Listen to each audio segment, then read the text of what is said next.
Good morning. Happy holidays. Good morning, good afternoon, good evening. How are we doing today? I know we left off on a deep note a couple days ago. But I woke up out of my sleep at around 4 or 5 o'clock this morning, and I went back to Samuel chapter 24. This was about, we all know that Saul had been chasing David, right? David ended up catching Saul. Go back and read everything for yourself as I tell you. And it says that thy enemy has been delivered in thy hand, something like that. And that means that David was well within his right to do whatever he wanted to do with Saul. It said that David cut Saul's garment, his skirt, which is his clothes, and he felt bad for it because at one time Saul was the anointed one. So David went to Saul and said, look, I know that you were once anointed by God. I'm just going to let you go. But I want you to see how I want you to see how I had a change of heart. And Saul is telling David, like, I can see why you're the one now. I was right here. Even though I was trying to kill you, you just gonna let me go, right? And what that tells me is like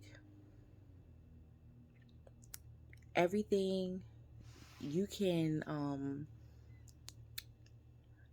things will be handled the way that they're gonna be handled. You don't have to be the nasty one, right? Then we go over to chapter 25 or 26, and David goes to the city, or the man name is Nabal or something like that. Read everything for yourself. And it says that he's of Belial, which is, I guess, like another form of, Satan. And he goes to destroy the city. And he runs into a woman named Abigail. And Abigail, I think it says like she falls to her knees and say, please don't destroy my city. Nabal, that's my husband. Yes, he is, of Belial, but, please don't destroy my city. I think from the context I get from it is like, she's saying she'll make it so that she can get she can get David to him without, tearing up. So it says, David hearkened to her. He listened to her and he's like, okay. So Abigail goes back to her city, and it says like the drinks are flowing, the ball, he drunk, lit, whatever you want to call it. It said that Abigail didn't mention anything. The next morning, all the drinks stopped flowing. And, I guess it's time to, you know, start coming down. The drunkenness is no more. And it says that Abigail tells Nabal what she talks about with David, and it says that his heart became stoned and he dies.